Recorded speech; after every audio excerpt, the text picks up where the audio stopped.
That part.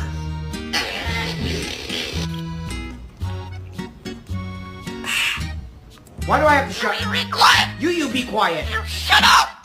Come on, it's my coffee scooper.